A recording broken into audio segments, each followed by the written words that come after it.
that thought consciousness is raising up, you know what I'm saying, at the same time. So it helps give a momentum to raise up. You know what I'm saying? And those kind of things are very powerful. And one of the things I just realized that we just ain't built for cities.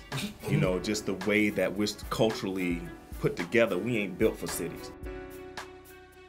How did you come to this project, or how did the project come to you?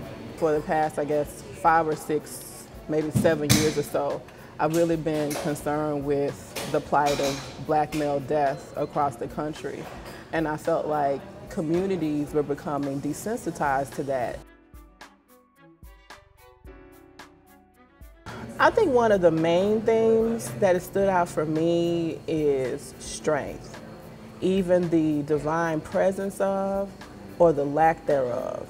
And mainly where I see the lack thereof is in some of our youth who have not had a strong family structure. But amazingly, and this is what I'm hoping that my work will do, is that it will be a tribute to the strength of Black men and the power that they hold. Because I feel that that's one thing that is not a part of our national conversation about African American men, that Black men are great fathers.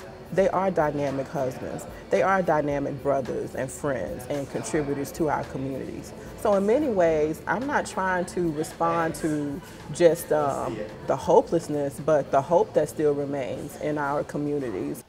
You give a piece of yourself, and next thing you know, they got all of it. And maybe that's why so many Black men have not gotten what we want, because we love too much.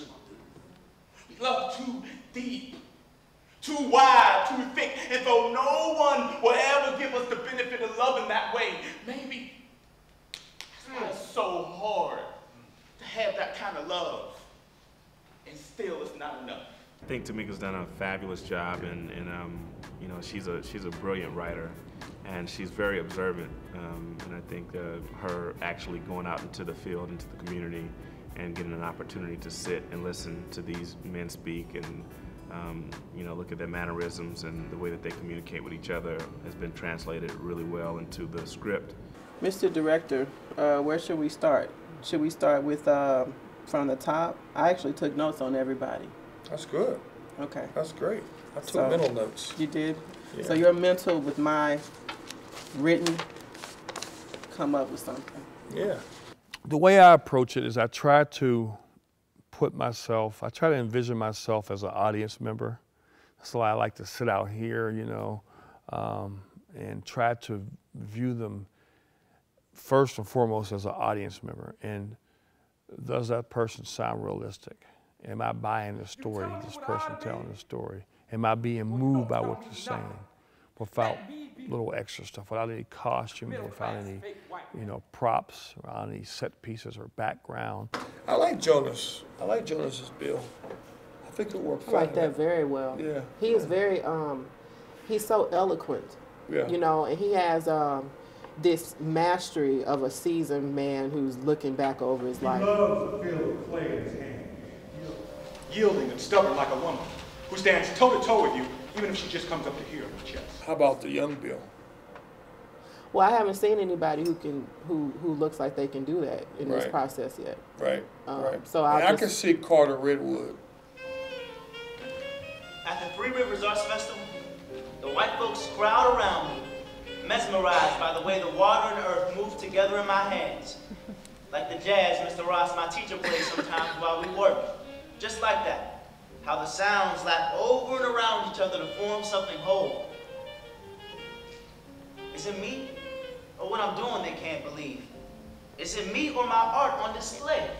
Is it my seeing a skin and the sea of their own skin that's not white, but actually shades of pink, peach, and beige that's got them so amazed? Besides, nothing's really white, except the sheets my mother starches every Saturday morning. But I guess you gotta have a certain way of thinking to see the world like it is. Perhaps you've got to be an artist. Anthony Chisholm is a veteran actor. The piece is written for him, I believe. It's him. You know, it's about a Vietnam vet. It's a lengthy monologue, which requires someone that I know can knock it out. I mean, there's probably local folks who can do it just as well. But I think it's going to be good to have him involved with this community of local actors, so they're working alongside him. I think it's going to be a good mix. And I know they're going to get that dream. They're going to hold on to it too, because they don't know it's a nightmare. Wrapped all up in a pretty little box called privilege. You got to be a white boy to get that kind of privilege. Well, that is, unless of course you're private white boy. Because if you private white boy, you ain't nothing but a private. Sir? But this is the most important part of a production, in my mind, is casting. Right. And it's a palette. You have to paint this picture. I mean, it's a canvas. You have to paint it. You want to have different hues. You want to have light skin, dark skin, brown skin, because you want to show us the whole, you know what I mean? So you have to, you think in those terms. I mean, I do. I think in those terms. I'm painting a picture. I'm excited. I'm thrilled. I feel like this is a monumental occasion for the city of Pittsburgh, for the August Wilson Center, for the new theater that's happening here, for my life, and I'm just grateful to be one part of a big whole. Well, I know for a fact that we're going to have a really nice, solid piece. I'm real comfortable in that. You know, I'm enjoying the process, so I know it's going to pay big dividends just to be able to bring in folks who are at the top level and things they do, and folks who are just learning as well to be part of the process.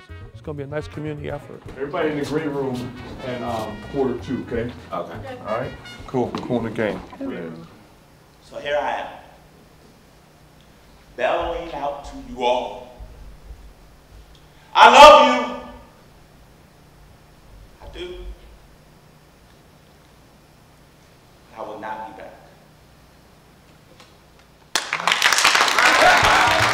It's capturing a lot of the voices that we heard.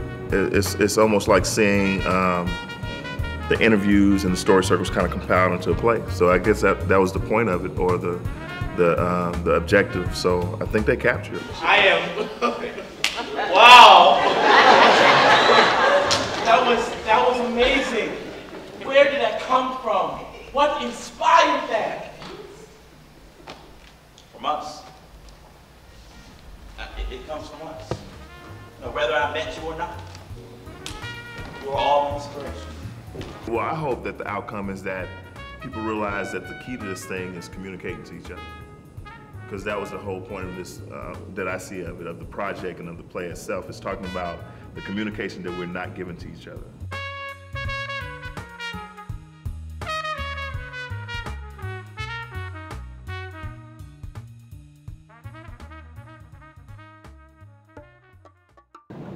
There's an inner hunger on the part of everyone in the circle, I think, to express themselves. And I think that's the commonality of the group, that everyone has a little something inside that they want to get out. You see, they take one story that has nothing to do with us and call it music and sell it. And sometimes we buy it. You see, we don't realize that we're the currency that keeps the wheel turning, turning, turning. Everybody wants us quiet until.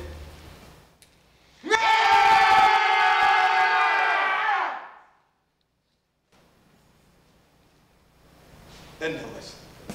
I would like to see folks changed by some of the stories they hear, because they're true stories.